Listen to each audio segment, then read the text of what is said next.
കർത്താവിൻ്റെ ജീവനുള്ള നാമം വാഴ്ത്തപ്പെടുമാറാകട്ടെ. എല്ലാ ദൈവമക്കളെയും ഞാൻ യേശു കർത്താവിൻ്റെ നാമത്തിൽ വന്ദനം ചെയ്ത് ഈ മീറ്റിങ്ങിലേക്ക് സ്വാഗതം ചെയ്യുന്നു. നമുക്ക് ദൈവത്തിൻ്റെ സ്നേഹത്തെക്കുറിച്ചും മനസ്സലിവിനെക്കുറിച്ചും ഒക്കെ വളരെ നന്നായിട്ടറിയാം. വളരെ ആഴമായിട്ട് ദൈവത്തിൻ്റെ മനസ്സലിവിനെക്കുറിച്ചും സ്നേഹത്തെക്കുറിച്ചും അറിയാം. കഴിഞ്ഞ ദിവസം ഇന്നലെ എൻ്റെ വീട്ടിലൊരു സഹോദരൻ വന്ന് അദ്ദേഹം ഞാൻ പറഞ്ഞൊരു സാധനം കൊണ്ട് വന്നതാണ്. പക്ഷേ വന്ന് ഒത്തിരി സമയം ഇവിടെ ഇരുന്ന് അദ്ദേഹത്തിന് എൻ്റെ അടുത്ത് വന്നപ്പോൾ സംസാരിക്കാൻ തോന്നി. എൻ്റെ പേര് ദീപു കൃഷ്ണ എന്നൊക്കെയാണെന്ന് കേട്ടപ്പോൾ ബ്രദറിനൊരു താല്പര്യം, പാസ്റ്റർ എങ്ങനെയാണ് ഈ ഒരു വിശ്വാസത്തിലേക്ക് വന്നേ?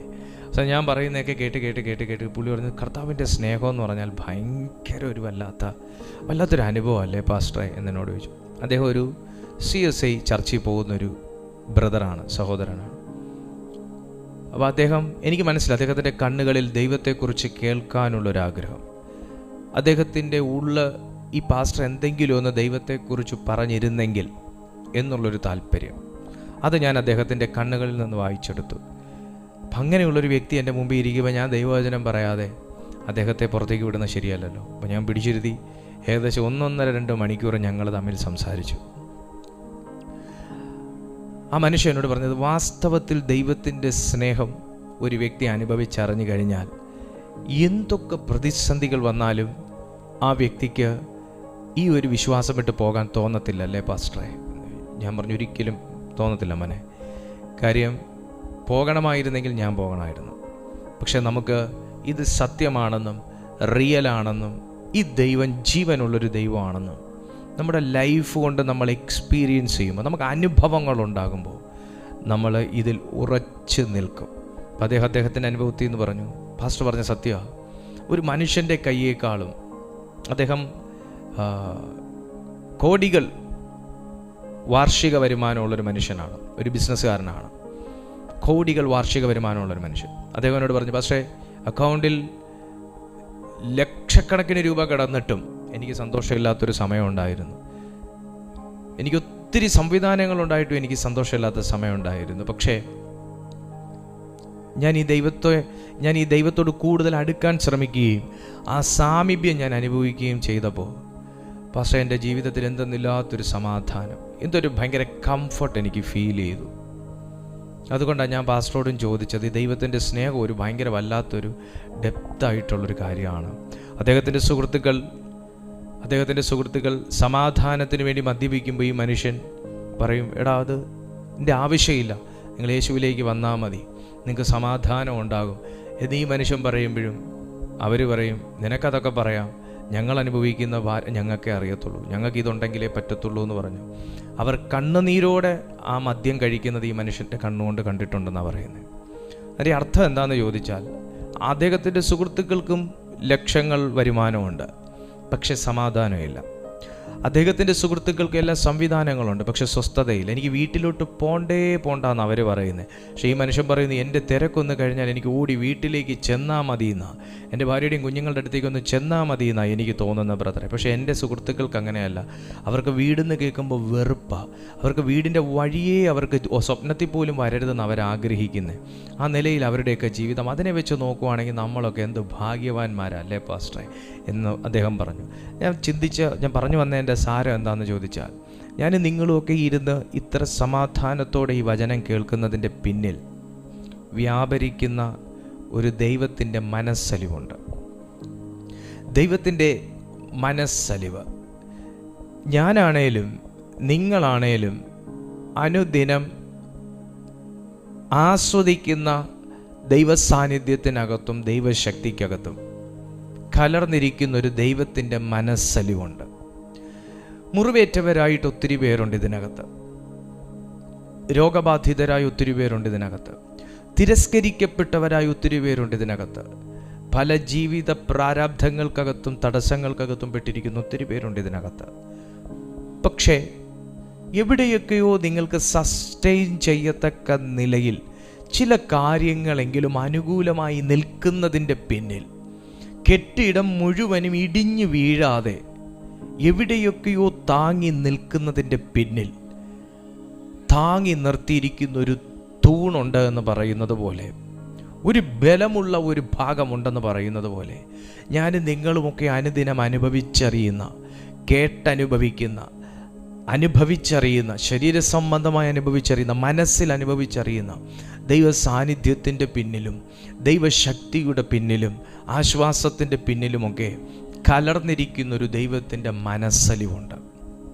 ഈ മനസ്സലിവാണ് ഇന്ന് നമ്മെ കർത്താവ് ഓർമ്മിപ്പിക്കാനും പഠിപ്പിക്കാനും ആഗ്രഹിച്ച് ഇന്ന് ഈ മീറ്റിങ്ങിലേക്ക് കൊണ്ടുവന്നിരിക്കുന്നത്. അപ്പോൾ തന്നെ വളരെ പ്രാധാന്യമായൊരു കാര്യം ഞാൻ പറയട്ടെ. ദൈവത്തിൻ്റെ മനസ്സലിവിൽ വിശ്വസിക്കുന്ന ഒരു മനുഷ്യന് പാറ പോലെ നിൽക്കുന്ന ഏതൊന്നും, പാറ പോലെ നിൽക്കുന്ന ഒരു മനുഷ്യ മനസ്സും മനുഷ്യ ഹൃദയവുമാണെങ്കിലും, പാറ പോലെ നിൽക്കുന്ന ഒരു വിഷയമാണെങ്കിലും, ഏതൊരു സർക്കംസ്റ്റാൻസസ് ആണെങ്കിലും, ദൈവത്തിൻ്റെ മനസ്സലിവ് ഒരു മനുഷ്യൻ്റെ മേലുണ്ടെങ്കിൽ അത് ഒന്നുകിൽ അത് അലിയും, അല്ലെങ്കിൽ അത് ഇടിയും. ഒന്നുകൂടെ പറയാം, ദൈവത്തിൻ്റെ മനസ്സലിവ് നിങ്ങളുടെ ജീവിതത്തിൽ നിഴലിക്കുമെന്നുണ്ടെങ്കിൽ, ദൈവം നിങ്ങളോട് മനസ്സലിഞ്ഞിരിക്കുന്ന ഒരു സീസൺ സമയമാണെങ്കിൽ, ദൈവത്തിന് നിങ്ങളോടൊരു മനസ്സലിവുണ്ടെങ്കിൽ, നിങ്ങളെന്ന വ്യക്തിയുടെ മുമ്പിൽ നിൽക്കുന്ന എത്ര കഠിനതയുള്ള ഹൃദയമാണെങ്കിലും, മനസ്സാണെങ്കിലും, സാഹചര്യങ്ങളാണെങ്കിലും, കുന്നാണെങ്കിലും, മലയാണെങ്കിലും, ഒന്നുകിൽ ദൈവത്തിൻ്റെ മനസ്സലിവുള്ളത് കൊണ്ട് അത് അലിയും, അല്ലെങ്കിൽ അത് ഇടിയും, അല്ലെങ്കിൽ അത് പൊടിയും. എന്താണെങ്കിലും ദൈവത്തിൻ്റെ മനസ്സലിവുള്ളൊരു മനുഷ്യൻ്റെ മുമ്പിൽ തടസ്സങ്ങൾക്ക് നിൽക്കാൻ പറ്റിയിട്ടില്ലെന്നാണ് ബൈബിൾ സാക്ഷ്യപ്പെടുത്തുന്നത്. ദൈവത്തിൻ്റെ മനസ്സലിവുള്ളൊരു മനുഷ്യൻ്റെ ജീവിതത്തിൽ ഒരു കുന്നുകൾക്കും പിടിച്ചു നിൽക്കാൻ പറ്റിയിട്ടില്ല എന്നാണ് ഞാൻ വായിച്ചിട്ടുള്ളത്. സെരുബ്ബാബേലിൻ്റെ മുമ്പിൽ നിൽക്കുന്ന മഹാപർവ്വതമേ, നീ ആര്? നീ സമഭൂമിയായി തീരും എന്ന് ദൈവം പറഞ്ഞതിൻ്റെ പിന്നിൽ പണിയാനുള്ള ദൈവത്തിൻ്റെ ഒരു മനസ്സലിവ് അതിൻ്റെ പിന്നിലുണ്ട് എന്നുള്ളതാണ്. പണിയാനുള്ളൊരു ദൈവത്തിൻ്റെ മനസ്സലിവ്. സുഹൃത്തെ, ദൈവാത്മാവ് നിങ്ങളോട് പറയുന്നു, നിങ്ങൾ എത്ര ഇടിഞ്ഞതാണെങ്കിലും, പണിയാൻ നിങ്ങൾ തയ്യാറെടുത്തിട്ടും പല കരങ്ങൾ പണിക്ക് തടസ്സമായി നിൽക്കുന്നെങ്കിലും, ഉയരാൻ നിങ്ങൾ ചുവട് വെച്ചിട്ടും പുറകിൽ നിന്ന് വലിക്കുന്ന ചില ശക്തികൾ നിങ്ങളുടെ പിന്നിൽ ഉണ്ടായിട്ടും, നിഴൽ പോലെ നിങ്ങളെ പിന്തുടരുന്ന ചില ഇരുട്ടിൻ്റെ ശക്തികൾ നിങ്ങളുടെ പിന്നിലുണ്ടായിട്ടും, ദൈവത്തിൻ്റെ ആത്മാവ് ഇന്ന് പറയുന്നു, പണിയാൻ ദൈവത്തിൻ്റെ മനസ്സലിവ് നിങ്ങളുടെ മേലുണ്ടെങ്കിൽ പരിശുദ്ധാത്മാവ് ചോദിക്കും, ആമേൻ, ഞാൻ തിരഞ്ഞെടുത്ത എൻ്റെ കുഞ്ഞിൻ്റെ മുമ്പിൽ നിൽക്കുന്ന മഹാപർവ്വതമേ, നീ ആര്? നീ സമഭൂമിയായിത്തീരും. ദൈവത്തിൻ്റെ മനസ്സലിവിനകത്തിരിക്കുന്ന കാര്യമാണ് നിങ്ങളുടെ മുമ്പിലിരിക്കുന്ന സാധനം എന്തായിത്തീരണമെന്ന്. ദൈവത്തിൻ്റെ മനസ്സലിവിനകത്തിരിക്കുന്ന കാര്യമാണ്, ദൈവത്തിൻ്റെ പർപ്പസിനകത്തിരിക്കുന്ന ഒരു കാര്യമാണ്. നിങ്ങളുടെ മുമ്പിൽ നിൽക്കുന്ന പർവ്വതമാണെങ്കിലും, മലയാണെങ്കിലും, കുന്നാണെങ്കിലും, അത് കടലിൽ പോകണോ, അത് സമഭൂമിയാകണോ, അത് തീക്കരയാകണോ എന്നുള്ളത്. ആമേൻ. ഇന്ന് നമ്മൾ പലതും കൽപ്പിക്കുന്നവരാണ്, പലതും ഇച്ഛിക്കുന്നവരാണ്, പലതും പ്രഖ്യാപിക്കുന്നവരാണ്. ഞാൻ ഇങ്ങനെ പറയട്ടെ, ദൈവത്തിൻ്റെ തിരുവെഴുത്ത് പ്രകാരം ദൈവത്തിൻ്റെ ഇഷ്ടത്തിനകത്ത്, അല്ലെങ്കിൽ ദൈവത്തിൻ്റെ മനസ്സലിവിനകത്ത്, എന്നോടുള്ള ദൈവത്തിൻ്റെ പ്രിയത്തിനകത്തിരിക്കുന്ന കാര്യമാണ് എൻ്റെ പണിക്ക് തടസ്സമായി, എൻ്റെ വളർച്ചയ്ക്ക് തടസ്സമായി, ശുശ്രൂഷയ്ക്ക് തടസ്സമായി, അഭിവൃദ്ധിക്ക് തടസ്സമായി, മുന്നേറ്റത്തിന് തടസ്സമായി നിൽക്കുന്ന ഒരു പ്രതിബന്ധം എന്തായി തീരണമെന്നുള്ളത്. യേശുവിൻ്റെ നാമത്തിൽ നിനക്ക് വേണ്ടി പ്രാർത്ഥിച്ച് ശാസിക്കാൻ ആരും കാണത്തില്ല, നിങ്ങൾക്ക് വേണ്ടി പ്രാർത്ഥിച്ച് നിങ്ങളെ മുന്നോട്ട് നയിക്കാൻ ആരും കാണത്തില്ല.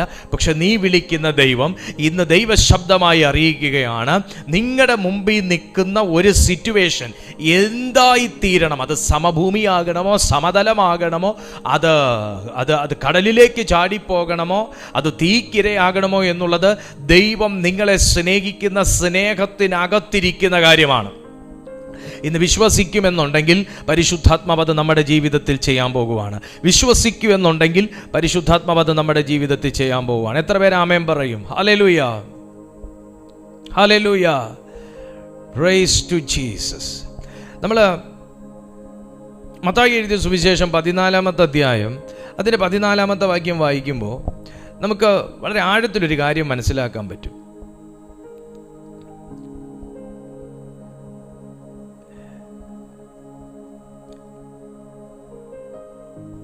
14-ാമത്തെ അധ്യായം 14-ാമത്തെ വാക്യം, മത്തായി 14:14. യേശുവിൻ്റെ മനസ്സലിവിനെ കുറിച്ച് സുവിശേഷങ്ങളിലാണ് പൂർണ്ണമായിട്ടും പറഞ്ഞിരിക്കുന്നത്. മത്തായി, മർക്കോസ്, ലൂക്കോസ് യോഹന്നാൻ. സുവിശേഷങ്ങൾക്കകത്താണ് യേശുവിൻ്റെ മനസ്സലിവിനെക്കുറിച്ച് ആഴമായിട്ട് പറഞ്ഞിരിക്കുന്നത്. അതുകൊണ്ട് നമുക്ക് മത്തായിയുടെ സുവിശേഷത്തിൽ തന്നെ തുടങ്ങാം. അവിടെ 14:14 വായിക്കുമ്പോൾ, അവൻ വന്ന്, ആരാണ്? യേശു. 13-ാമത്തെ വാക്യത്തിൽ വായിക്കുമ്പോൾ, യേശു അവിടം വിട്ട് പടകിൽ കയറി നിർജ്ജനമായ ഒരു സ്ഥലത്തേക്ക് വേറിട്ട് വാങ്ങിപ്പോയി. പുരുഷാരം അത് കണ്ട് പട്ടണങ്ങളിൽ നിന്ന് കാൽനടയായി അവൻ്റെ പിന്നാലെ ചെന്നു. അവൻ വന്നു വലിയ പുരുഷാരത്തെ കണ്ട് അവരിൽ മനസ്സലിഞ്ഞ് അവരുടെ രോഗികളെ സൗഖ്യമാക്കി.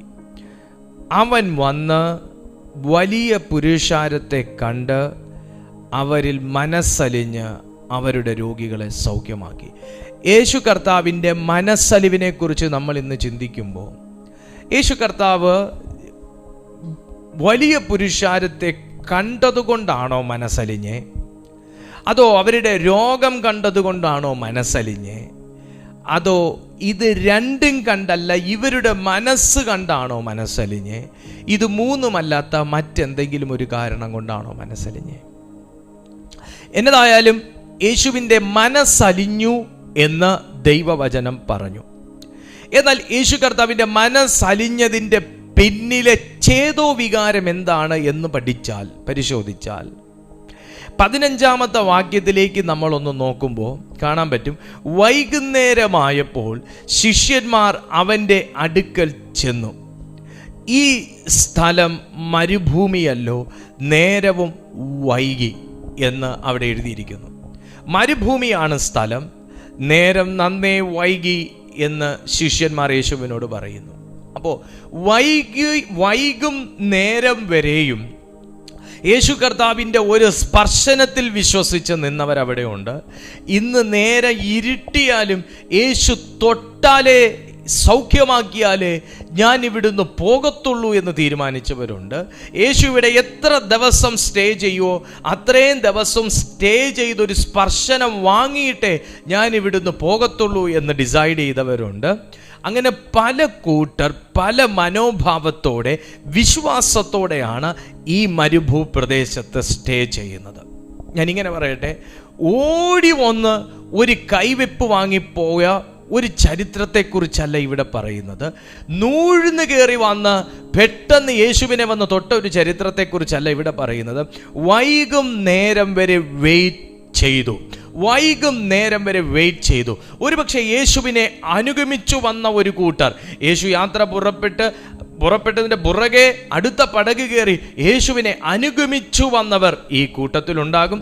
യേശു ഇവിടെ വരുന്നു എന്ന് കേട്ടിട്ട് അവിടെ കർത്താവിൻ്റെ സ്പർശനത്തിന് വേണ്ടി വെയിറ്റ് ചെയ്തവരിവിടെ ഉണ്ടാകും. കർത്താവ് വരാൻ സാധ്യതയുണ്ടെന്നറിഞ്ഞിട്ട് 1-2 ദിവസം മുന്നേ ഇവിടെ വന്നവരുണ്ടാകും. മേ ബി ഞാൻ ഇങ്ങനെ എൻ്റെ ചിന്തയിൽ നിന്ന് എടുത്ത് പറയുന്നതാണ്, ഉണ്ടാകും. അങ്ങനെ ഒരു കൂട്ടം ജനം വെയിറ്റ് ചെയ്തു എന്ന് പറയുമ്പോൾ കേവലം ഒരു വെയിറ്റിംഗ് അല്ല അവിടെ ബൈബിൾ പറയുന്നത്.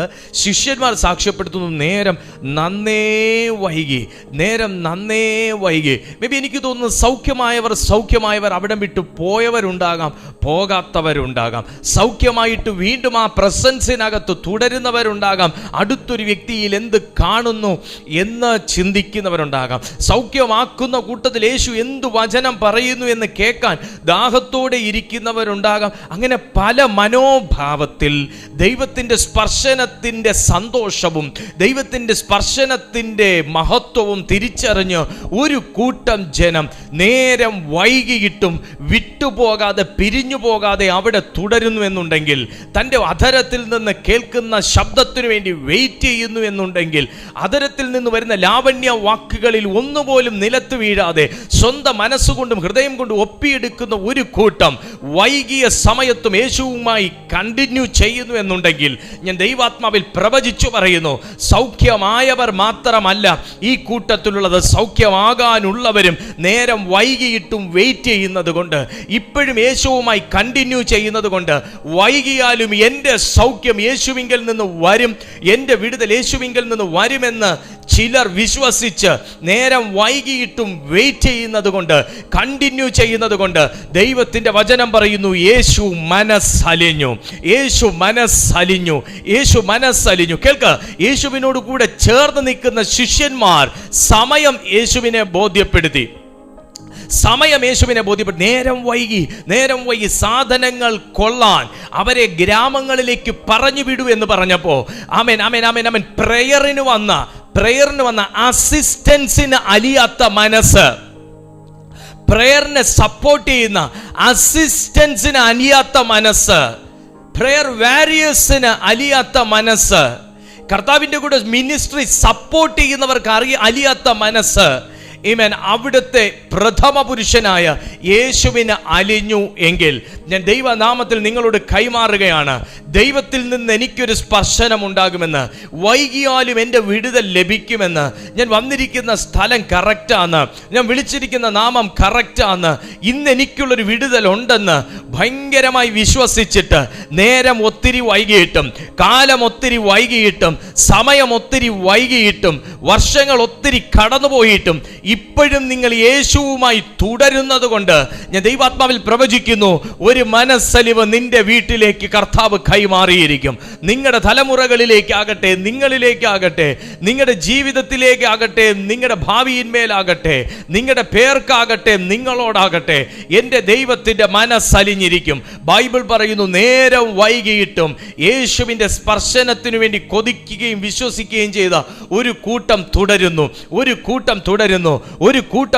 ഞാൻ പ്രവചിച്ചു പറയുന്നു, നിങ്ങളോട് കൂടെ തുടങ്ങിയവർ ഇപ്പോൾ തുടരുന്നില്ലെങ്കിൽ, നിങ്ങളോട് കൂടെ ആരംഭിച്ചവർ ഇപ്പോൾ തുടരുന്നില്ലെങ്കിൽ, ഈ നേരം ഇത്രയും വൈകിയിട്ടും, കാലം ഇത്രയും വൈകിയിട്ടും, സമയം ഇത്രയും വൈകിയിട്ടും, മാസം ഇത്രയും വൈകിയിട്ടും ദൈവ ശബ്ദത്തിൽ പിടിച്ച് ദൈവവുമായി കണ്ടിന്യൂ ചെയ്യുന്ന നിങ്ങളുടെ ജീവിതത്തിൽ ഏതൊരു പൊറുതിയില്ലാത്ത കേസും തൊട്ട് സൗഖ്യമാക്കുവാൻ മനസ്സലിയുന്ന ഒരു യേശുവിന്റെ സ്പർശനം വിശ്വസിക്കുന്നെങ്കിൽ നിങ്ങളുടെ മേൽ ഉണ്ടായിരിക്കും.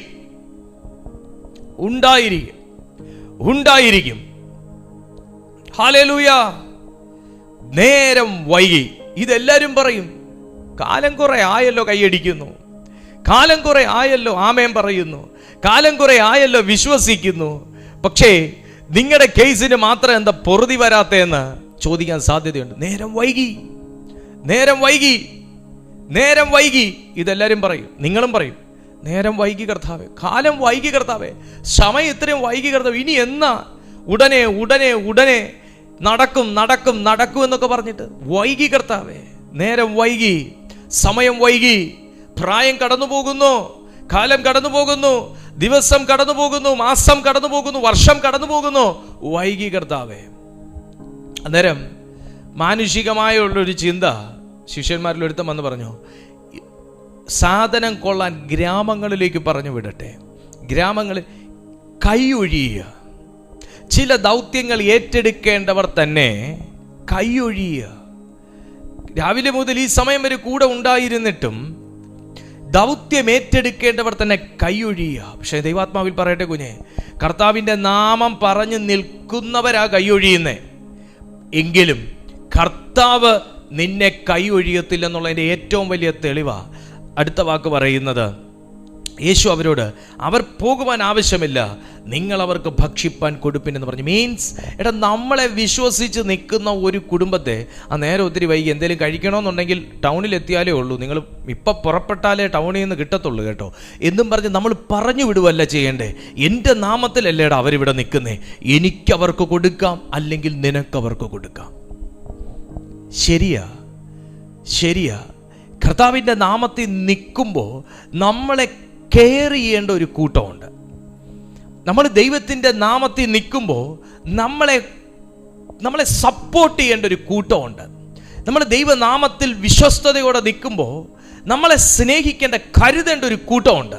പക്ഷേ സൗകര്യാർത്ഥം അവർ നമ്മളെ കൈയൊഴിഞ്ഞ് കൊള്ളുവാൻ മറ്റൊരിടത്തേക്ക് പോകാം എന്ന് പറഞ്ഞ് നമ്മുടെ കേസ് കൈ ഒഴിഞ്ഞാലും നിൽക്കുന്ന നിങ്ങൾ ദൈവത്തിൻ്റെ നാമത്തിലാണ് നിൽക്കുന്നതെന്നുണ്ടെങ്കിൽ അവർ കൈ മലർത്തിയാലും ദൈവം നിന്റെ കൈക്ക് പിടിച്ചിരിക്കും.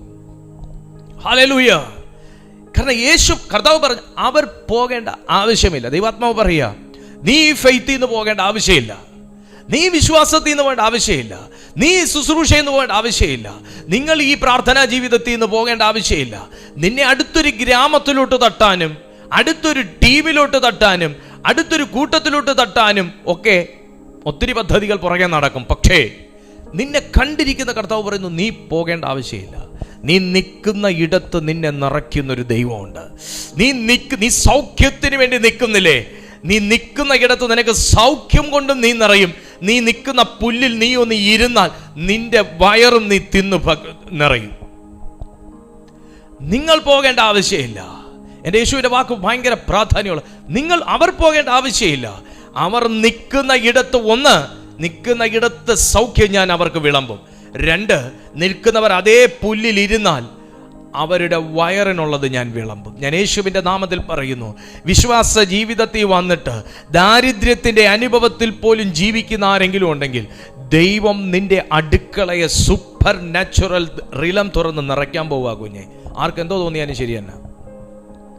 തിരുവെഴുത്ത് പഠിക്കുമ്പോൾ, ആവർത്തന പുസ്തകം പഠിക്കുമ്പോൾ, 28-ാമത്തെ അധ്യായം പഠിക്കുമ്പോൾ കളപ്പുരകൾക്കകത്ത് അളവില്ലാതെ നിറയ്ക്കുന്ന ഒരു ദൈവിക അനുഗ്രഹത്തെക്കുറിച്ച് ഞാൻ വായിച്ചു. അതിൽ ഓരോ വീട്ടിൽ എന്തൊക്കെ പാത്രങ്ങളുണ്ടെന്ന് അവിടെ എഴുതിയിട്ടുണ്ട്. കലത്തിലെ മാവ്, ഭരണിയിലെ എണ്ണ, ധാന്യം സംഭരിക്കുന്ന കളപ്പുര, ഓരോ സ്ഥലവും ബൈബിൾ അഡ്രസ് ചെയ്തിരിക്കുകയാണ്. ഒരു ദൈവത്തിന്റെ പ്രവൃത്തി, ദൈവത്തിന്റെ മനസ്സലിവ്, ദൈവത്തിന്റെ ശ്രദ്ധ ഒരു കിച്ചന്റെ അകത്തുള്ള പാത്രത്തിനകത്തു പോലും വരണമെങ്കിൽ കേവലം കണ്ണടച്ചു നിന്നോ ഇന്നാ പിടിച്ചോ എന്ന് പറഞ്ഞ് എറിഞ്ഞു തരുന്ന ഒരു ദൈവത്തിന്റെ ശക്തി എന്നല്ല ബൈബിളിൽ പഠിപ്പിക്കുന്നത്. നിന്റെക്കൊരു കിച്ചൺ ഉണ്ടെന്നും ആ കിച്ചണിൽ പാത്രം ഉണ്ടെന്നും ആ പാത്രത്തിനകത്ത് വെളിച്ചെണ്ണ ഒഴിക്കുന്നതിനകത്ത് ദോശമാവല്ല ഒഴിക്കേണ്ടതെന്നും വ്യക്തമായി അറിയുന്ന ഒരു ദൈവവും ദൈവത്തിന്റെ വചനവും ഇത്ര ആധികാരികമായിരിക്കുമ്പോ ഒരു ഭക്തന്റെ ബേസിക് നീഡ്സിനെ എൻ്റെ ദൈവം കൈ ഒഴിയത്തില്ലെന്നാണ് ഞാൻ പറഞ്ഞു വന്നതിൻ്റെ സാരം. അവരുടെ വിശപ്പ് സൗഖ്യത്തിനുള്ള വിശപ്പായിരുന്നു ഇവിടെ നിൽക്കുന്ന പുരുഷാരത്തിന്റെ. എന്നാൽ യേശു കർത്താവ് അവരുടെ സൗഖ്യത്തിന്റെ വിശപ്പും വയറിന്റെ വിശപ്പും അറിഞ്ഞിട്ട് പറയാ, അവര് പോയിക്കൊള്ളേണ്ട കാര്യമില്ല, അവര് പോയിക്കൊള്ളേണ്ട കാര്യമില്ല. കർത്താവിന്റെ മുമ്പിൽ നമ്മൾ നിന്നാലേ, കർത്താവിന്റെ വേലയിൽ നമ്മൾ നിന്നാലേ നമ്മുടെ വയറും നിറയും, നമ്മുടെ ആത്മാവും നിറയും. ഹല്ലേലൂയ. കാരണം വിശപ്പിനെ മാനിക്കുന്നൊരു ദൈവമുണ്ട്. ഉണ്ടെന്നോ ഇല്ലെന്നോ? ഉണ്ട്. വിശപ്പിനെ, മോനെ, നീ ഒരു ആത്മദാഹിയാണെങ്കിൽ നിന്റെ ആത്മാവിന്റെ വിശപ്പിനെ മാനിക്കുന്ന ഒരു ദൈവമുണ്ട്. നീ വയറ് വിശക്കുന്ന, ഭക്ഷണത്തിന് വേണ്ടി വിശക്കുന്ന ഒരു മനുഷ്യനാണെങ്കിൽ ആ വിശപ്പ്, നീ വേറെ എവിടെയെങ്കിലും പോയി കൊണ്ടോ, ഞാൻ സൗഖ്യം കൊടുക്കുന്ന യേശുവാ, ഞാൻ ശുശ്രൂഷ കൊടുക്കുന്ന യേശുവാ, ഞാൻ കൃപാവരം കൊടുക്കുന്ന യേശുവാ എന്ന് പറഞ്ഞ് കാറ്റഗറൈസ് ചെയ്യുന്ന ഒരു യേശുവിനെ അല്ല ദീപു കൃഷ്ണ പരിചയപ്പെട്ടേക്കുന്നേ. ഹല്ലേലൂയ. നിനക്ക് വയറ് വിശപ്പുണ്ടെങ്കിൽ ദൈവം നിന്റെ വയറിനെ നിറയ്ക്കും. അല്ലാതെ I will pray for you എന്ന് പറഞ്ഞ് വിടുന്ന ഒരു ദൈവം അല്ല കേട്ടോ. എടാ വിശക്കുന്നു എന്ന് പറഞ്ഞാൽ പോക്കറ്റിൽ 100 രൂപ എടുത്ത് കൊടുക്കാൻ പറ്റണം. അല്ലാതെ ആണോ വിശക്കുന്നോ, എന്തോ ചെയ്യാനാ ബ്രദറെ, എന്തോ ചെയ്യാനാ സിസ്റ്ററെ, പ്രാർത്ഥിക്കാം. അടോ അതെല്ലാവർക്കും പറ്റും. അതിനിപ്പോൾ ക്രിസ്ത്യാനി വേണമെന്നില്ല പ്രാർത്ഥിക്കാൻ. ഹല്ലേലൂയ. ആ വിശപ്പിനെയും കൺസിഡർ, മനസ്സലിവ്. എനിക്ക് നന്നായിട്ട് അറിയാം. പ്രത്യേകിച്ച് എഫദ ഇൻ ജീസസ് മിനിസ്ട്രീസിൽ നിൽക്കുമ്പോൾ എല്ലാവരും ഭയങ്കര സമ്പന്നന്മാരും എല്ലാം ഉള്ളവരും അല്ലാന്ന് ഞാൻ ആൾക്കാരുമായിട്ട് സംസാരിക്കുന്നതുകൊണ്ട് എനിക്കറിയാം. ഇതിനകത്ത് ഒരു ദിവസം കഴിഞ്ഞു പോകാൻ ബുദ്ധിമുട്ടുന്ന ദൈവമക്കൾ ഇതിനകത്തുണ്ട്. അങ്ങനെയുള്ള ദൈവമക്കളോട് ഞാൻ പറയുന്നു, എൻ്റെ ദൈവം നിങ്ങളുടെ കളപ്പുര നിറച്ചിരിക്കും. നമ്മൾ പ്രസംഗിക്കുമ്പോൾ എപ്പോഴും അത്ഭുതവും അടയാളവും വീര്യപ്രവൃത്തികളും കുറിച്ച് മാത്രം പ്രസംഗിക്കുമ്പോൾ ഇങ്ങനെയുള്ളൊരു കൂട്ടം നമ്മുടെ കൂട്ടത്തിലുണ്ടെന്ന് എല്ലാവരും അറിഞ്ഞിരിക്കണം. എല്ലാവരും അറിഞ്ഞിരിക്കണം. ഈ കാലഘട്ടത്തിലൊക്കെ ആർക്കാ ദാരിദ്ര്യം, ആർക്കാ ഭക്ഷണത്തിന് ബുദ്ധിമുട്ടെന്ന് ചുമ്മാ നമ്മൾ പറഞ്ഞു വിടുന്ന ആൾക്കാരാ. എന്നാ കേട്ടോ, ഉണ്ട്. നമ്മുടെ പട്ടണത്തിലുണ്ട്, നമ്മുടെ കേരളത്തിലുണ്ട്, നമ്മുടെ ചുറ്റുവട്ടത്തുണ്ട്, നമ്മുടെ ഇന്ത്യയിലുണ്ട്, ഉണ്ട്. നമ്മുടെ തിരുവനന്തപുരത്തുണ്ട്. കേരളം നമ്മളപ്പോൾ ഇങ്ങനെ എടുത്ത് പറയണ്ടല്ലോ, തിരുവനന്തപുരത്തുണ്ട്. അപ്പോൾ അങ്ങനെയുള്ള ആരെങ്കിലും ഉണ്ടെങ്കിൽ കേട്ടോ, ദൈവം നിങ്ങളുടെ കളപ്പുരകൾ നിറച്ചിരിക്കും. കാരണം എൻ്റെ ദൈവത്തിൻ്റെ മനസ്സലിവ്, ഇതൊക്കെ അപ്പം തിന്നാനാണോ എന്ന് വന്നത് എന്ന് പറഞ്ഞ് എൻ്റെ ദൈവം അപ്പം വിളമ്പാതിരുന്നില്ല. അപ്പം വിളമ്പി അവരുടെ ഉദ്ദേശം അറിഞ്ഞു. അപ്പം വിളമ്പി അവരുടെ ഉദ്ദേശം അറിഞ്ഞു. നിങ്ങൾ എന്നിൽ വിശ്വസിച്ചത് കൊണ്ടല്ല, നിങ്ങൾ അപ്പം തിന്നുന്നത് കൊണ്ട്, അപ്പം തിന്ന് തൃപ്തരായതുകൊണ്ട് അത്രേ നിങ്ങൾ വീണ്ടും എൻ്റെ പുറകെ വന്നതെന്ന് യേശു അങ്ങോട്ട് പറഞ്ഞു. നമ്മുടെ ഇൻറ്റൻഷൻ ദൈവത്തിന് അറിയാം. നമ്മുടെ ഇൻറ്റൻഷൻ ദൈവത്തിന് അറിയാം. അപ്പൊ അപ്പം തിന്നാൻ വേണ്ടി കർത്താവിൻ്റെ പുറകെ കൂടിയവരും ഉണ്ട്, സൗഖ്യത്തിന് വേണ്ടി കർത്താവിൻ്റെ പുറകെ കൂടിയവർ. പക്ഷെ രണ്ടുപേരെയും കർത്താവ് തൃപ്തരാക്കി. രണ്ടുപേരെയും കർത്താവ് മീൻസ്, വയറ് വിശന്നൊരു വ്യക്തി നിന്നാൽ എൻ്റെ ദൈവം കണ്ണടച്ചിട്ട് ഇതിനെയൊക്കെ ആരും മൈൻഡ് ചെയ്യുന്നു, ആത്മാവിൽ ദാഹമുള്ളവരെല്ലാവരും വന്നാട്ടെ, ഞാൻ നിങ്ങളെ നിറയ്ക്കട്ടെ എന്ന് പറഞ്ഞ് അങ്ങനെ വിളിച്ചു ചേർക്കുന്ന ഒരേശു ക്രിസ്തു അല്ല ഞാൻ പരിചയപ്പെട്ടിരിക്കുന്നത്. ഒരു ദൈവസഭ, ഒരു ദൈവ മനുഷ്യൻ ഈ കാര്യങ്ങൾക്കകത്തെല്ലാം ശ്രദ്ധ പുലർത്തുന്ന ഒരാളായിരിക്കണം. കേവലം വചനം കേൾക്കാൻ വേണ്ടി മാത്രം കർത്താവ് ആൾക്കാരെ വിളിച്ചില്ല. അവർക്ക് വചനവും കൊടുത്തു, സൗഖ്യവും കൊടുത്തു, ജീവനെയും കൊടുത്തു, ഭക്ഷണവും കൊടുത്തു. ഇത് നമ്മുടെ ഡ്യൂട്ടിയാണ്. ഇത് നമ്മുടെ ഡ്യൂട്ടിയാണ്. വൈകുന്നേരമായപ്പോൾ, സമയമൊക്കെ കഴിയുമ്പോൾ ചിലരൊക്കെ നമ്മളെ അങ്ങ് കൈവിടും. വൈകുന്നേരം വരെ ശിഷ്യന്മാർ നിന്ന് കർത്താവിനെ സപ്പോർട്ട് ചെയ്യാൻ തലചൊറിഞ്ഞ് കാണും. തീരുന്നില്ലല്ലോ, നിർത്തുന്നില്ലല്ലോ, പറഞ്ഞു വിടുന്നില്ലല്ലോ, തലചൊറിഞ്ഞിട്ടുണ്ടാവും. പക്ഷേ ഈ തലചൊറിയുന്നവനെയും എൻ്റെ കർത്താവ് അറിഞ്ഞു എന്ന് മാത്രമല്ല, അവരെയും കർത്താവ് നിറച്ചു, അവരുടെ വയറും നിറച്ചു. മുമ്പിൽ ദാഹത്തോടെ നിന്നവരുടെ വയറും ദൈവം നിറച്ചു. ഞാൻ ദൈവാത്മാവിൽ പറയുക സുഹൃത്തെ, നിങ്ങൾ ദൈവത്തിന് വേണ്ടി നിൽക്കുന്നത് ഹൃദയം സമർപ്പിച്ചാണെന്ന് ആർക്ക് മനസ്സിലായിട്ടില്ലെങ്കിൽ ദൈവത്തിന് മനസ്സിലായിട്ടുണ്ട്. നിങ്ങൾ ദൈവത്തെ പിടിച്ചിരിക്കുന്നത് കാര്യസാധ്യത്തിനല്ലെന്ന് ആർക്ക് മനസ്സിലായിട്ടില്ലെങ്കിൽ ദൈവത്തിന് മനസ്സിലായിട്ടുണ്ട്. നിങ്ങൾ ഈ കരയുന്നതൊക്കെ കപടഭക്തി അല്ലെന്ന്, കണ്ണുനീർ നിങ്ങൾ തൂകുന്നത് നിങ്ങളുടെ ഹൃദയത്തിൻ്റെ അടിത്തട്ടിൽ നിന്നാണെന്ന് ദൈവം മനസ്സിലാക്കുന്നുണ്ട്. അതുകൊണ്ട് തന്നെ സ്വർഗം നിങ്ങളോട് ഇന്ന് രാത്രി പ്രവചിച്ചു പറയുകയാണ്, ആർക്കും മനസ്സലിഞ്ഞില്ലെങ്കിലും നിങ്ങളുടെ വിഷയത്തിൽ ദൈവത്തിന് മനസ്സലിയും. നമുക്കും തോന്നും ദൈവം പ്രവർത്തിക്കുന്നില്ലല്ലോ, നേരം വൈകിയല്ലോ. നമുക്കും തോന്നും, ശിഷ്യന്മാർക്ക് തോന്നിയതുപോലെ ദൈവം ഇടപെടുന്നില്ലല്ലോ, നേരം വൈകിയല്ലോ, അയ്യോ സന്ധ്യയാകുന്നു, കർത്താവ് ഇപ്പോൾ പ്രാർത്ഥിച്ച് ആശീർവാദം പറയുമോ, എൻ്റെ കേസ് മാറ്റി വെക്കുവോ, എന്നെ തൊടത്തില്ലേ, എനിക്ക് സൗഖ്യം കിട്ടത്തില്ലേ, ഇനി എനിക്ക് എവിടെ പോകാനാന്നൊക്കെ നമ്മളും ചിന്തിക്കും. പക്ഷെ നേരം വൈകിയപ്പോഴും പരിശുദ്ധാത്മാവ് പറയുകയാണ്, എടാ നേരം എത്ര വൈകിയാലും എൻ്റെ പ്രവൃത്തി നിന്ന് പോയിട്ടില്ലല്ലോ, നമുക്കവർക്ക് ഭക്ഷിക്കാൻ കൊടുക്കാം, നമുക്കവർ വന്ന് അവരുടെ ശരീരത്തിൻ്റെ ആവശ്യവും മനസ്സിൻ്റെ ആവശ്യവും വയറിൻ്റെ ആവശ്യവും നമുക്ക് നിവർത്തിക്കാം, നമുക്കത് ചെയ്യാമല്ലോ. യേശുവിൻ്റെ നാമത്തിൽ ഞാൻ പ്രവചിച്ചു പറയുന്നു, നിന്റെ ആവശ്യം എൻ്റെ ദൈവം വാനിക്കാൻ പോകുന്നു, നിങ്ങളുടെ ഹൃദയം എൻ്റെ ദൈവം കാണാൻ പോകുന്നു, നിങ്ങളുടെ ആവശ്യത്തെ എൻ്റെ ദൈവം കൈവെക്കാൻ പോകുന്നു. യേശുവിൻ്റെ നാമത്തിൽ ആവശ്യമായി മുമ്പിൽ നിന്നവനെയും പ്രാർത്ഥനയായി മുമ്പിൽ നിന്നവനെയും അവിടുന്ന് കടാക്ഷിച്ചതുപോലെ നിങ്ങളുടെ ജീവിതത്തിൽ എൻ്റെ ദൈവത്തിൻ്റെ പ്രവൃത്തി വെളിപ്പെട്ടിരിക്കും.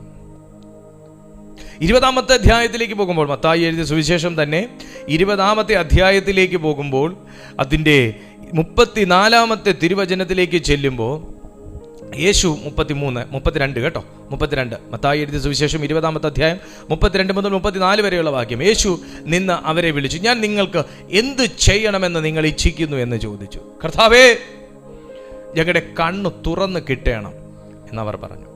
യേശു മനസ്സലിഞ്ഞ് അവരുടെ കണ്ണ് തൊട്ടു. ഉടനെ അവർ കാഴ്ച പ്രാപിച്ചു, അവനെ അനുഗമിച്ചു. എൻ്റെ ചോദ്യം, കർത്താവ് കണ്ണി തൊട്ടാ പോരെ?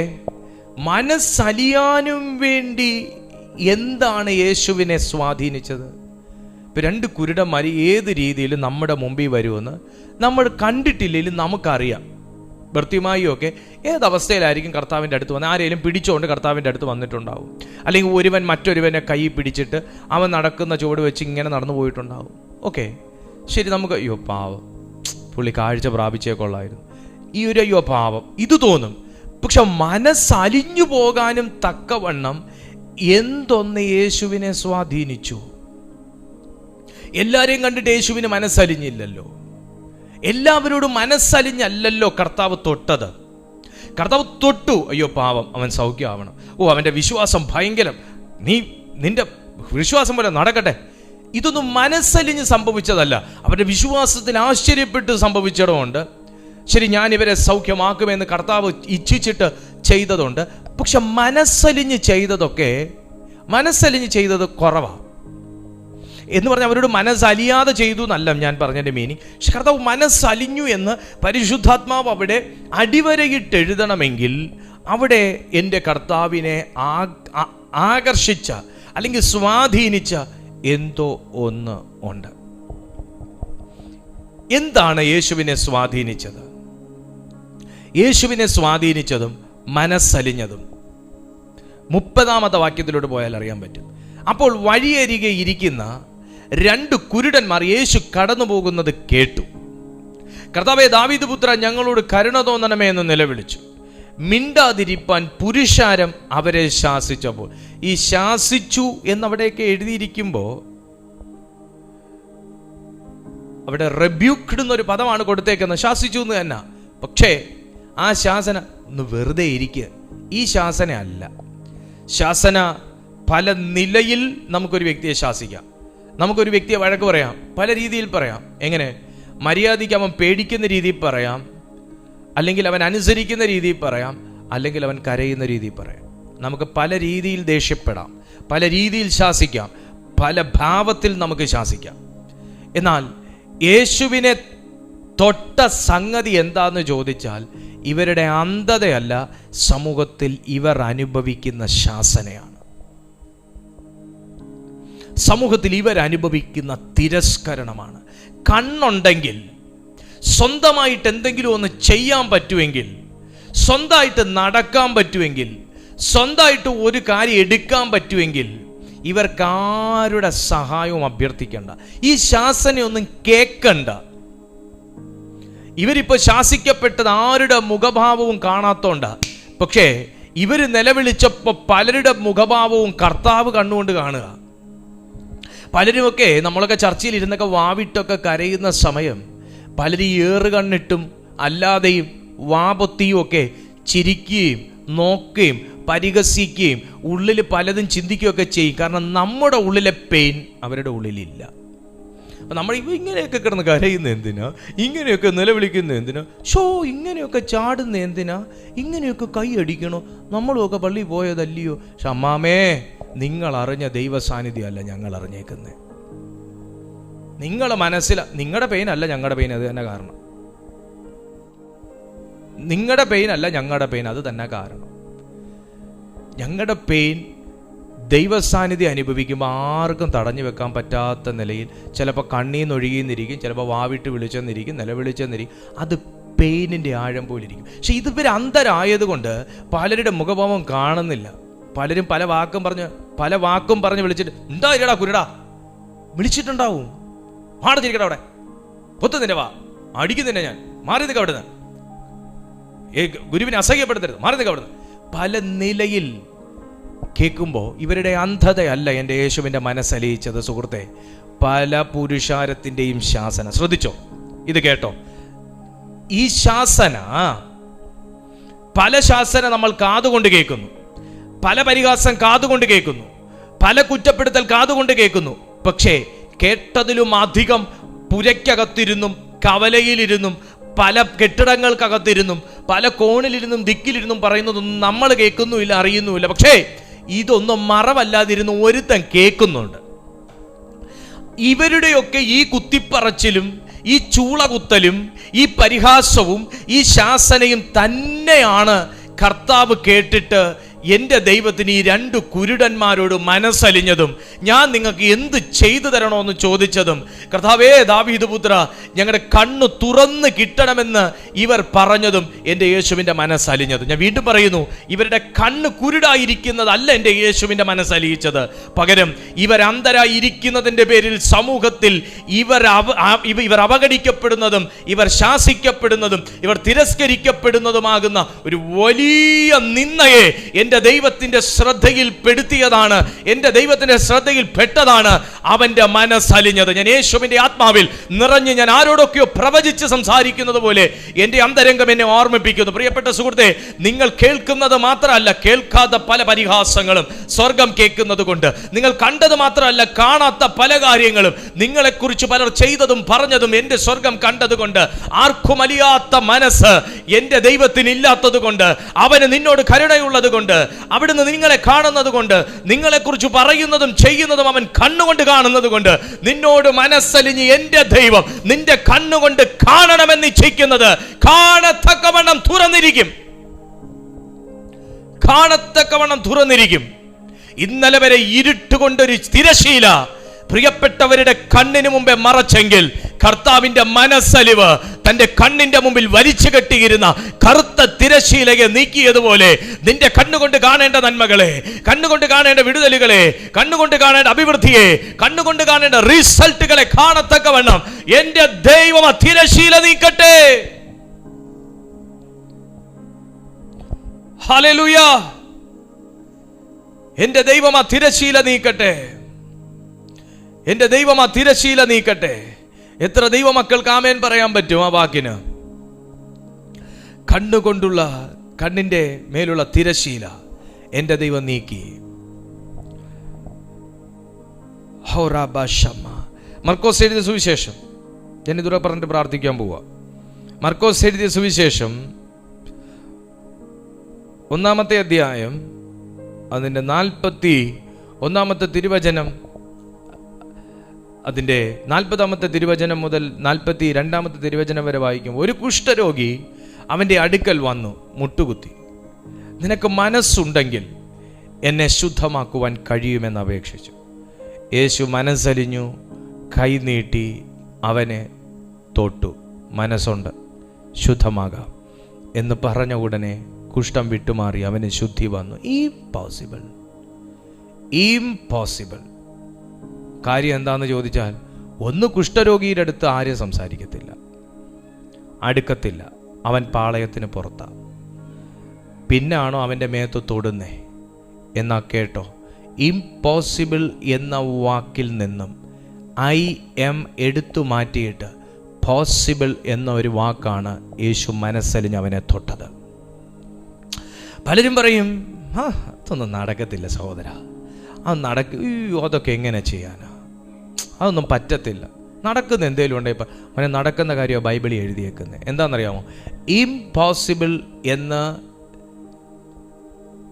യഹൂദന്മാർ വിശ്വസിച്ചിരുന്നത്, അല്ലെങ്കിൽ യഹൂദന്മാർ കൽപ്പിച്ചിരുന്നത്, യഹൂദന്മാരുടെ അവിടുത്തെ ഒരു ന്യായപ്രമാണ പ്രകാരമുള്ള ഈ ഒരു കാര്യം IM എടുത്തു മാറ്റിയിട്ട് വെറും പോസിബിളാക്കി തൻ്റെ ലൈഫിൽ ദൈവത്തിൻ്റെ സൗഖ്യത്തെ മാനിഫെസ്റ്റ് ചെയ്യാൻ തക്കവണ്ണം യേശുവിന് മനസ്സലിഞ്ഞതിൻ്റെ കാരണം എന്താണെന്ന് ചോദിച്ചാൽ, സമൂഹം ഈ മനുഷ്യൻ്റെ മേൽ ചുമത്തിയ ഇംപോസിബിലിറ്റീസാണ്.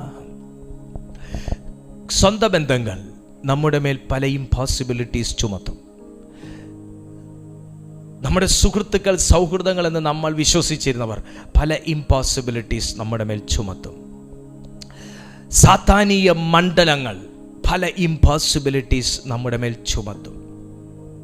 നമ്മൾ തന്നെ നമ്മുടെ ജീവിതത്തിൽ പല ഇംപോസിബിലിറ്റീസ് ക്രിയേറ്റ് ചെയ്യും. നമ്മുടെ വിശ്വാസം, നമ്മുടെ മനസ്സിൻ്റെ ചിന്തകൾ പലതും പല ഇംപോസിബിലിറ്റീസ് നമ്മൾ പഠിപ്പിച്ച് നമ്മളിൽ ക്രിയേറ്റ് ചെയ്യും. പക്ഷേ യേശുവിൻ്റെ മനസ്സലിവിൻ്റെ പ്രത്യേകത എന്താണെന്ന് ചോദിച്ചാൽ, ആ ഇംപോസിബിലിറ്റീസിനകത്തേക്ക് കയറി വരും. വ്യത്യാസം കേട്ടോ, ഇംപോസിബിലിറ്റീസിനകത്തേക്ക് ആരും കയറി വരത്തില്ല. കാരണം കുഷ്ഠരോഗി, വെറുക്കപ്പെട്ടവൻ, ശാപരോഗമുള്ളവൻ, അവനെ ഇനി അടുപ്പിക്കത്തില്ല, പാളയത്തിന് പുറത്താ. പക്ഷേ ആ മനുഷ്യൻ്റെ അടുത്തേക്ക് യേശു വരണമെങ്കിൽ ആദ്യത്തെ കെട്ട് അവിടെ പൊട്ടി. ഒരു ദൈവ സാന്നിധ്യം പോലും എന്നോട് കരുണ കാണിക്കുന്നില്ലല്ലോ എന്ന് ഈ കുഷ്ഠരോഗി ചിന്തിച്ചപ്പോ, ഇസ്രായേലിന്റെ യാഹുവ പോലും എന്നെ സൗഖ്യമാക്കാൻ തക്കവണ്ണം മനസ്സില്ലല്ലോ എന്ന് ഈ കുഷ്ഠരോഗി ചിന്തിച്ചപ്പോ, ഇങ്ങനെ ഞാൻ വേദനിച്ചും നീറിയും അവഗണിക്കപ്പെട്ടും പാളയത്തിന് പുറത്ത് മരിച്ചതിനൊപ്പം ജീവിക്കുന്നതിനേക്കാളും ഈ ആയുസ് ദൈവത്തിനെ എടുക്കാനുള്ളൊരു മനസ്സുപോലും ഇല്ലല്ലോ എന്ന് ദൈവത്തെ പഴിച്ച് ജീവിച്ചപ്പോൾ, ഇംപോസിബിലിറ്റീസിൻ്റെ അകത്തേക്ക് കാലെടുത്ത് വെച്ച് കയറിയവനാകുന്നു നാം സ്വീകരിച്ചു പറയുന്ന അപ്പോസ്തലനാകുന്ന മഹാപുരോഹിതനാകുന്ന കർത്താവായ യേശു ക്രിസ്തു. ശ്രദ്ധിക്കുക, മനുഷ്യൻ നമുക്ക് വെച്ചതും നമ്മൾ നമുക്ക് വെച്ചതുമാകുന്ന ഇംപോസിബിലിറ്റീസ് ബ്രേക്ക് ചെയ്യാൻ യേശുവിന് കഴിയും.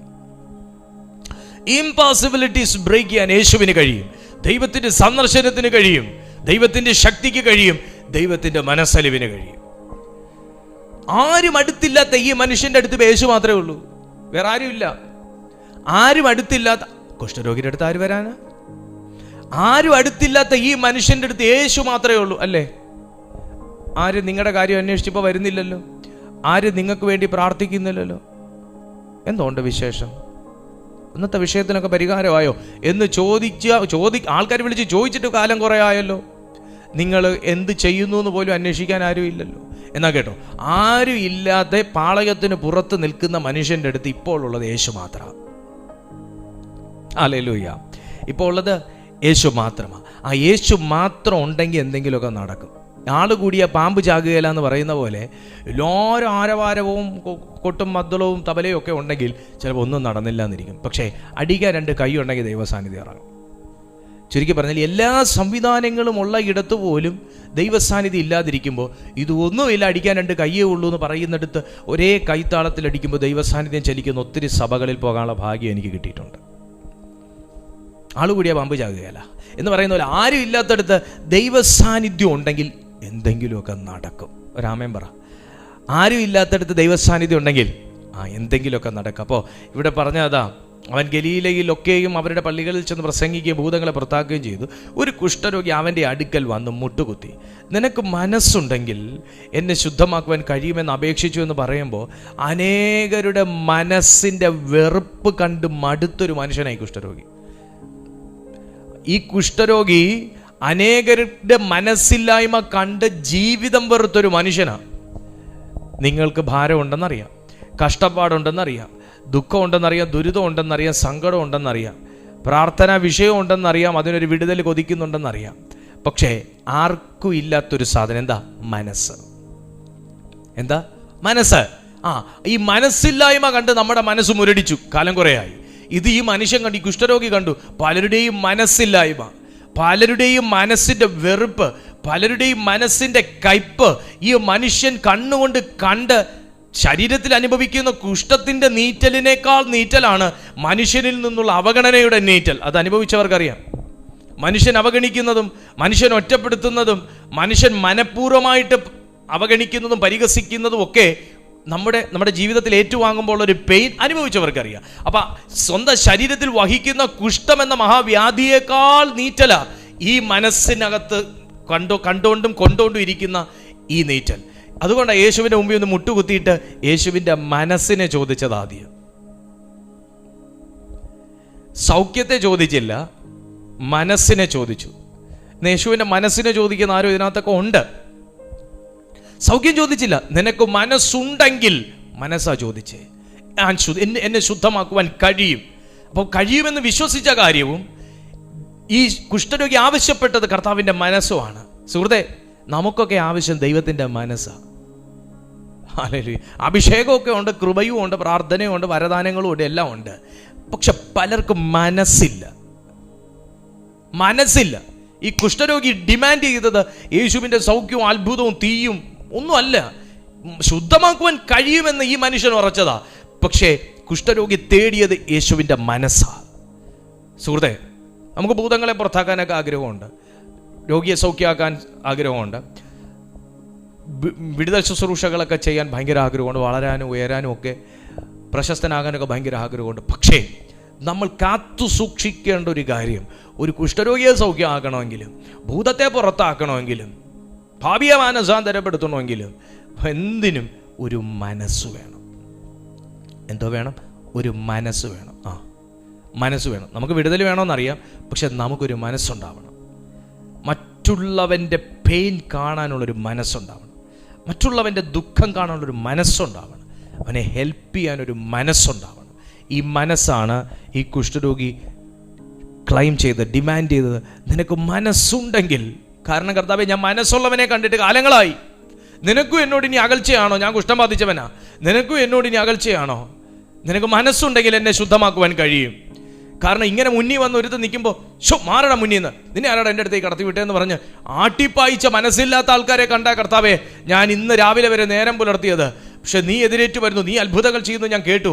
അവൻ നിനക്ക് മനസ്സുണ്ടെങ്കിൽ എന്നെ ശുദ്ധമാക്കുവാൻ കഴിയുമെന്ന് പറഞ്ഞ് മുട്ടുകുത്തിയ മനുഷ്യൻ്റെ മേൽ കൈവയ്ക്കണമെങ്കിൽ യോ സ്കിന്നില്ലാത്തവൻ്റെ മേൽ ജീർണിച്ചതുപോലെ ശരീരമിരിക്കുന്ന, കണ്ടാൽ ഭയം തോന്നുന്ന അനുഭവത്തിൽ ശരീരമിരിക്കുന്ന ഒരുവന്, ചേന ചീകിയതുപോലെ ശരീരമിരിക്കുന്നവൻ്റെ മേൽ കൈവയ്ക്കണമെങ്കിൽ എൻ്റെ യേശുവിൻ്റെ ഉള്ളിലുള്ള മനസ്സിൻ്റെ വലിപ്പവും അതെത്ര വലുതാ.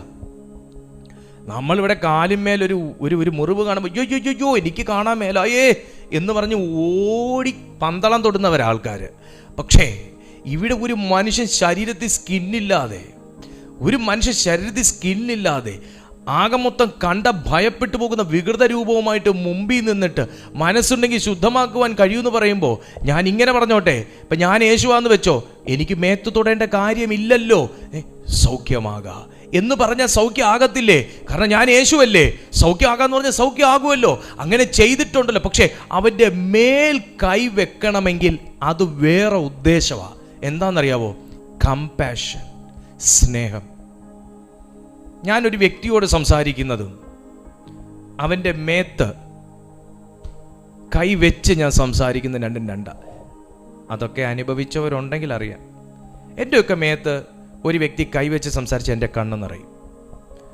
കാരണം അതുപോലെ അവഗണനകളൊക്കെ അനുഭവിച്ചിട്ടുള്ളത് കൊണ്ടാണ്. സ്നേഹിക്കാനൊക്കെ ആൾ കുറവായിരുന്നതുകൊണ്ടാണ്.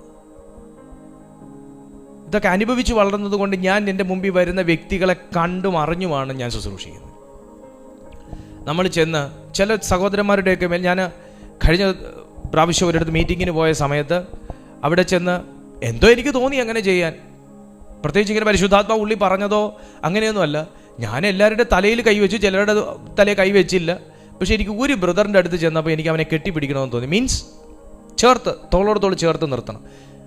അവൻ്റെ മേത്ത് കൈ വെച്ചതും അവനങ്ങ് കുടുകുടുകുടുകൂടെ പൊട്ടിക്കരയാൻ തുടങ്ങി. അപ്പോൾ അവന് നിർത്താൻ പറ്റുന്നില്ല. ഞാൻ ഒന്നും പറഞ്ഞിട്ടില്ല, ഞാൻ പ്രാർത്ഥിച്ചിട്ടുമില്ല. കർത്താവ് യേശുവിൻ്റെ നാമത്തിൽ അപ്പോൾ ഇവനെ സ്പർശിക്കണമേ എന്ന് പറഞ്ഞ് അവൻ്റെ തോളത്ത് ഞാൻ കൈ ഇട്ടതേ ഉള്ളൂ. എൻ്റെ അത്ര ഏജ് ഇല്ലെന്ന് തോന്നുന്നു അമ്മോന്, അത്ര ഏജ് ഇല്ല. പക്ഷെ ഞാൻ തോളത്ത് കൈ, ഇവനങ്ങ് പൊട്ടിക്കരയാണ്. ഇവൻ ഇങ്ങനെ കരയാൻ പറ്റുന്നവനാണെന്ന് അവനെ കണ്ടാൽ തോന്നത്തില്ല. ആൾ ഇച്ചിരി ഒന്ന് ബോൾഡ് ആണെന്നൊക്കെ നമുക്ക് തോന്നും. പക്ഷെ തോളത്ത് കൈയിട്ടവനെ എന്നോട് ചേർത്ത് നിർത്തിയതും പൊട്ടിക്കരഞ്ഞു. അവനൊക്കെ നിർത്താൻ പറ്റാത്ത പോലെ അവൻ കരഞ്ഞുകൊണ്ടേയിരിക്കുകയാണ്. വ്യത്യാസമുണ്ട്. ശുശ്രൂഷകൾ വേറെ വേറെ രീതികളാണ്. അല്ല നമ്മൾ സ്റ്റേജിൽ കിടന്ന് പറയുന്നത് മാത്രമല്ല ശുശ്രൂഷ. ഹല്ലേലൂയ. അപ്പം യേശുവിൻ്റെ മിനിസ്ട്രി പ്രത്യേകതയുള്ളതാ. യേശു വന്നു, ആൾക്കാർ ലോകത്തില്ലാത്ത വലിയ വചനം കൊടുത്തു, ഭയങ്കര വലിയ ജ്ഞാനം തന്നെ, ജ്ഞാനിയാണ് എന്നൊന്നും പറഞ്ഞ് അതിനൊന്നും അല്ല യേശു വന്നത്. യേശു വന്നത് നമ്മളെപ്പോലൊരു സാധാരണ മനുഷ്യനായിട്ട് ഇവിടെ ജീവിച്ചു, ദൈവത്തെ കാണിച്ചു. ദൈവത്തെ കാണിക്കാനാണ് യേശു വന്നേ. പാപികൾക്ക് മാനസാന്തരത്തിനുള്ള വഴി ഒരുക്കി, കുഷ്ഠരോഗികളെയും ഇതുപോലുള്ള മനുഷ്യരെയും ശുദ്ധരാക്കി, മനസ്സ് കണ്ടിട്ടില്ലാത്ത ആൾക്കാരെ മനസ്സെന്താന്നുള്ളത് പഠിപ്പിച്ചു, സ്നേഹം കണ്ടിട്ടില്ലാത്ത ആൾക്കാരെ സ്നേഹം എന്താന്നുള്ളത് പഠിപ്പിച്ചു, നരകത്തിലേക്ക് പോകാതിരിക്കാനുള്ള വാതിലും വഴിയും ഏതാന്നുള്ളത് പറഞ്ഞു തന്നു, ഭൂതങ്ങളെയും അതിൽ നിന്ന് പുറത്തു വരാനുമുള്ള അഭിഷേകം നമ്മുടെ മേൽ കൈമാറി, ശുശ്രൂഷ നമ്മളെ ഏൽപ്പിച്ചു. എന്നിട്ട് നിങ്ങൾ ഇങ്ങനെ ജീവിക്കുക, ഇങ്ങനെ ജീവിക്കാൻ ആൾക്കാരോട് പറ എന്ന് പറഞ്ഞിട്ട് കർത്താവ് മോളിൽ പോയി ഡ്യൂട്ടി നമ്മളെ ഏൽപ്പിച്ചു. ഇതിനാ കർത്താവ് വന്നേ. ഈ ശുശ്രൂഷയാണ് നമ്മളെ ഏൽപ്പിച്ചേക്കുന്നത്. ഈ മനസ്സലിവ് അവിടെ നിന്ന് നോക്കുമ്പം ഇല്ല, കൈകൊട്ടിപ്പാടാൻ നല്ല ചാർജുണ്ട്. പക്ഷെ മനസ്സലിവില്ലാത്തൊരു വ്യക്തിയെ കണ്ട കർത്താവ് ചിരിക്കത്തേ ഉള്ളൂ.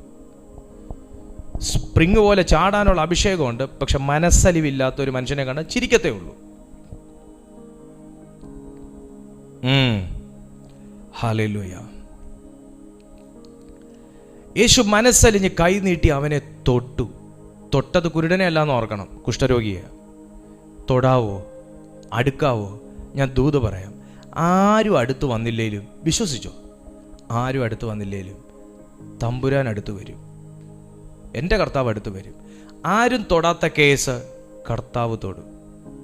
ഈ കേസൊക്കെ നമ്മൾ എങ്ങനെ പ്രാർത്ഥിക്കുന്നേ എന്ന് പറയുന്ന കേസും കർത്താവ് കൈകൊണ്ട് തൊടും.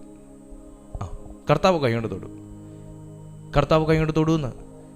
ഈ കേസിലൊക്കെ എങ്ങനെയാ നിങ്ങൾക്ക് പാസ്റ്ററോട് തുറന്നു പറയാൻ, നിങ്ങൾക്കൊരു വിശ്വാസിയോട് തുറന്നു പറയാൻ, നിങ്ങൾക്കൊരു കൂടപ്പിറപ്പിനോട് തുറന്നു പറയാൻ നാണക്കേടുള്ള വിഷയങ്ങളിൽ പോലും യേശു കൈകൊണ്ട് തൊടും എന്നാണ് ഞാൻ പറഞ്ഞതിൻ്റെ അർത്ഥം.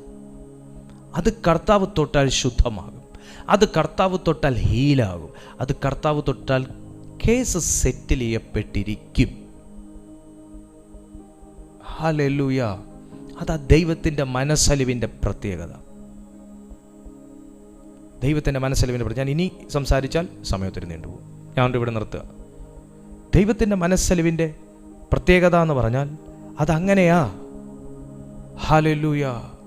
കേവലം തീയിറക്കാൻ മാത്രമല്ല നമ്മുടെ ദൈവം. ദൈവത്തിന് എനിക്ക് ഒച്ചിരൂടെ പറയണമെന്നുണ്ട് ആ സ്പർശനത്തെക്കുറിച്ച്. എന്തായിരിക്കും ആ കുഷ്ഠരോഗിയുടെ അവസ്ഥ നിങ്ങളൊന്ന് ഓർത്ത് നോക്കിയേ.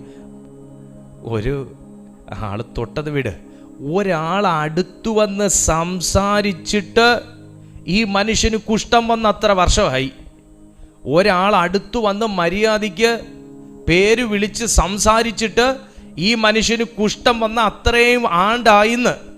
ആ ആളുടെ മേത്ത് യേശു കൈ കൊണ്ട് തൊട്ടു എന്ന് പറയുമ്പോൾ, ഓ സൗഖ്യമായി, ഞാൻ വിശ്വസിച്ചത് കൊണ്ട് ഞാൻ സൗഖ്യമായി, അല്ലേ കർത്താവേ, താങ്ക് യു, കാണാട്ടോ എന്നും പറഞ്ഞ് ആ മനുഷ്യൻ അങ്ങ് പോവുമോ വെറുതെ? നമ്മൾ കാര്യം കഴിഞ്ഞാൽ വെറുതെ പൊടിയും തട്ടിപ്പോവും. പക്ഷേ ആ മനുഷ്യൻ പോയി കാണുകയില്ല. ആ മനുഷ്യൻ കരയാൻ ചില സമയം എടുത്തിട്ടുണ്ടാവും, കാലി കെട്ടിപ്പിടിച്ചിരിക്കാൻ കർത്താവ് കുറേ സമയം എടുത്താണ് അവിടുന്ന് പോകാൻ, കുറേ സമയം എടുത്താണ്. നിങ്ങൾ ചിന്തിക്കുക. ഇപ്പം നമുക്കായി അവസ്ഥ, ആരും അടുത്ത് വരുന്നില്ല, ആരും ഇല്ല. നമ്മുടെ അടുത്ത് പോയി വന്ന് നമ്മളോട് സംസാരിച്ചിട്ട് ആണ്ടുകളായി എന്ന് വെച്ചോ. ആ കേസിനകത്ത് കർത്താവ് വന്നു, അല്ലെങ്കിൽ ഒരു വ്യക്തി വന്നു, കർത്താവിൻ്റെ വീട് ഒരു വ്യക്തി വന്നു, നമ്മുടെ മേത്ത് തൊടാൻ അറപ്പ എല്ലാവർക്കും. പക്ഷെ ആ സ്ഥാനത്ത് ഒരു വ്യക്തി വന്നു തൊട്ടു. ബ്രദറെ അല്ലെ സിസ്റ്ററെ, വിഷമിക്കല്ലേ, കർത്താവ് ഒരു അത്ഭുതം ചെയ്യുന്നു. ഒറ്റ വാക്ക് മതി മുല്ലപ്പെരിയാർ പൊട്ടി വരുന്ന പോലെ കണ്ണീന്ന് പൊട്ടി വരാൻ.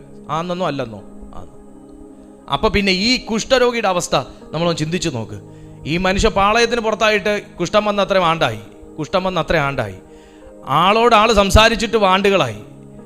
ആൾ അടുത്ത് വന്നിട്ട് ആ സ്ഥാനത്ത് യേശു അടുത്ത് വന്നു എന്ന് മാത്രമല്ല, യേശു മേത്തു തൊട്ടു എന്ന് പറയുമ്പോൾ ആ മനുഷ്യന്റെ മാനസികാവസ്ഥ എന്തായിരിക്കണം?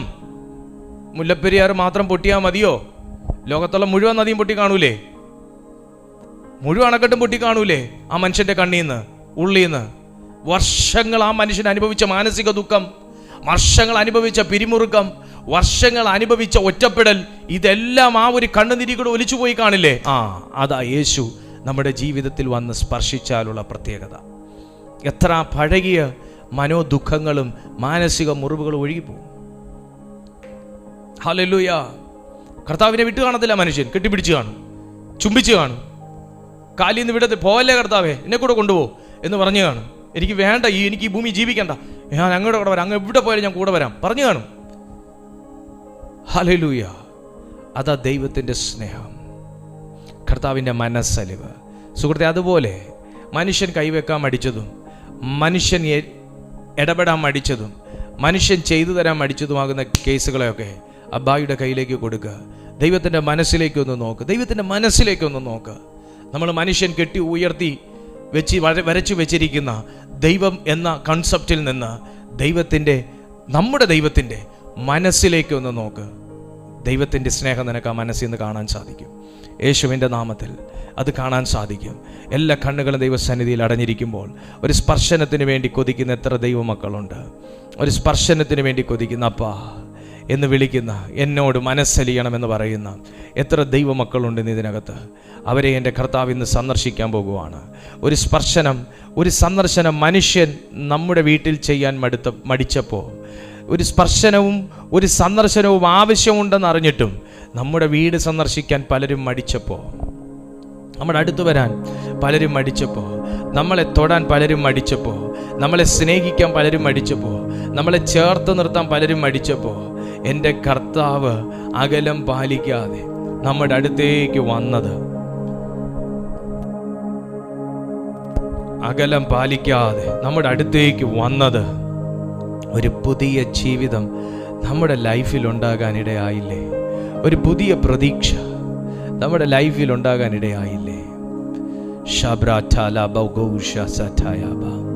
അതുപോലെ ഏതൊക്കെയോ പഴകിയ വിഷയങ്ങളുടെ മേൽ എൻ്റെ യേശു കർത്താവിൻ്റെ കൈ ഈ സെക്കൻഡിൽ സ്പർശിക്കുന്നു. ഏതോ പഴകിയ വിഷയം, ഈ കേസിനൊക്കെ നമ്മൾ പോയി തലയിട്ടിട്ട് എന്തിനാ എന്ന് വരെ ചിന്തിച്ച് ആരും ഹെൽപ്പ് ചെയ്യാനില്ലാത്ത ചില കുടുംബങ്ങളെ കർത്താവ് കാണുന്നു. നമ്മുടെ സ്റ്റാറ്റസിന് ഇതൊക്കെ ചേരുന്നതാണോ എന്ന് ചോദിച്ച് അകന്നു നിന്ന ഏതൊക്കെയോ ചില കുടുംബങ്ങളെ പരിശുദ്ധാത്മാവ് കാണുന്നു. ദൈവം നിന്റെ കേസിൽ ഇറങ്ങുവാണ്. ദൈവം നിന്റെ വിഷയത്തിന്മേൽ ഇറങ്ങുവാണ്. ആരും കൈ തൊടാനില്ലാത്ത വിഷയത്തിൻ്റെ മേൽ എൻ്റെ യേശു കൈ തൊടും. ആരും സഹായിക്കാനില്ലാത്ത വിഷയത്തിൻ്റെ മേൽ എൻ്റെ യേശു സഹായിക്കും. ആർക്കും മനസ്സലിവില്ലാത്ത നിങ്ങളുടെ സബ്ജക്റ്റിന്മേൽ എൻ്റെ യേശു മനസ്സലിയും. Oh Jesus,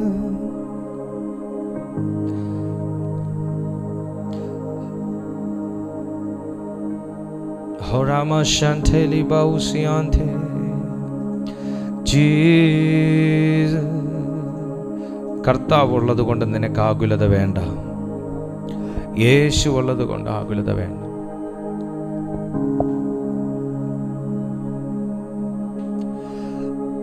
താൻ വാഴ്കയാ ആകുലമില്ല നാളെയെന്ന് ഭീതിയില്ല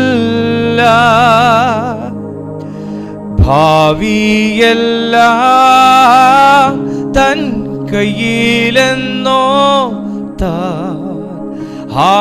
എത്ര ധന്യമേ ഈ ലോക ജീവിതം. താൻ വാഴ്കയാ ആകുലമില്ല നാളെയെന്ന് ഭീതിയില്ല ഭാവിയെല്ലാം തൻ കയ്യിലെന്നോർത്ത എത്ര ധന്യമേ ഈ ലോക ജീവിതം. പ്രിയർത്താവേ, ഈ കൂട്ടായ്മ ദൈവ കൈകളിലേക്ക് ഞാൻ സമർപ്പിക്കുന്നു.